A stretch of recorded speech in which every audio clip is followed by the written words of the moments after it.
नमस्कार दोस्तों, मैं प्रियंका स्वागत करती हूँ आप लोगों का। दोस्तों आज हम बात करेंगे पापांकुशा एकादशी के बारे में।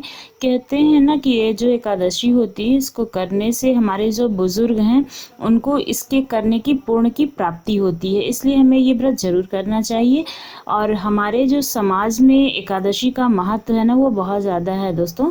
लगभग हर घर में हर एक इंसान, मतलब घर का एक इंसान जो हमारे बड़े बुजुर्ग हैं, लगभग कई घरों में एकादशी का व्रत रखते हैं। और जो साल भर में होता है ना कि 24 एकादशी होती हैं और हर महीने में 2 एकादशी आती है, एक कृष्ण पक्ष की और एक शुक्ल पक्ष की। तो अभी हमारी जो पापांकुशा एकादशी है वो आने वाली है, तो उसके बारे में ही हम बात करेंगे। उसके बारे में हम कथा सुनाएंगे कि क्यों ये एकादशी मनाई जाने लगी और इसका क्या महत्व है। तो चलिए हम लोग इसके बारे में सविस्तार कथा सुनते हैं और जानते हैं। जो अर्जुन थे ना, वो भगवान श्री कृष्ण ने उनको कई एकादशी के बारे में बताया था।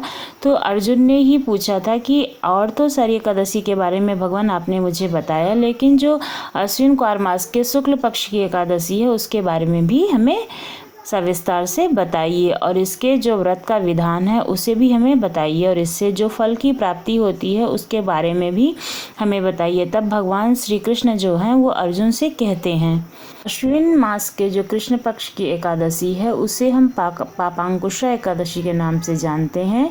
और इस व्रत को करने से हमारे जो सभी पाप हैं ना वो खत्म हो जाते हैं, और इस व्रत को करने वाला अक्षय पुण्य का भागीदारी होता है।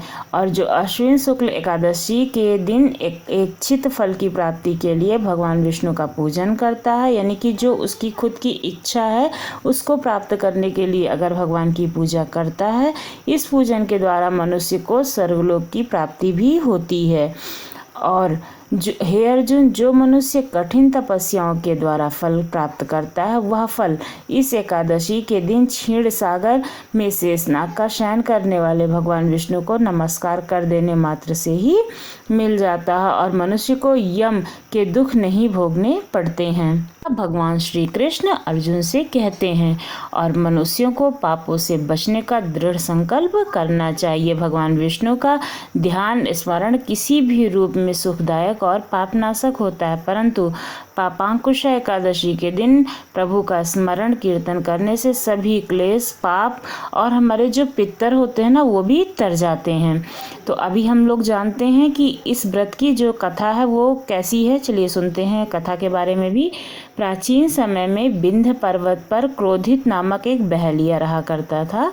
वो बहुत ही ज़्यादा क्रूर था, मतलब बहुत ज़्यादा ऐसे बुरा इंसान था। क्रूर मतलब बुरा इंसान था। उसका जो सारा जीवन था वो हिंसा, लूटपाट और शराब पीने, गलत संगति और पाप वाले जो कर्म थे, मतलब जितने भी बुरे काम थे वो सब करने में बीत रहा था। उसका अंतिम समय आया, तब जो यमराज के दूत थे वो बहलिया को लेने के लिए आए, और यमराज जो थे उन्होंने बहलिया से कहा कि कल तुम्हारे जीवन का अंतिम दिन है, हम तुम्हें कल लेने आएंगे। यह बात जब सुना बहलिया ने तो उससे वो बहुत ज़्यादा मतलब भयभीत हो गया, दुखी हो गया, परेशान हो गया। तो महर्षि अंगिका के आश्रम में वो पहुंचा जो बहलिया था। तब महर्षि अंगिका के चरणों पे गिरकर प्रणाम करने लगा। वे ऋषिवर, मैंने जीवन भर पाप कर्म किए हैं, कृपा कर मुझे कोई ऐसा उपाय बताएं जिससे मेरे सारे पाप मिट जाएं और मुझे जो है वो मोक्ष की प्राप्ति हो। उसके निवेदन करने पर जो महर्षि अंगिका थे उन्होंने अश्विन शुक्ल की पापांकुशा एकादशी का विधि पूर्वक व्रत करने का विधान उसे सुनाया। महर्षि अंगिका के कहे अनुसार उस बहलिया ने यह व्रत किया, और उसके मतलब व्रत करने से उसके जो सभी पाप थे उनसे उसे छुटकारा मिल गया, और इस व्रत पूजन के बल से भगवान विष्णु की कृपा उसे प्राप्त हुई और वो विष्णु लोक को गया।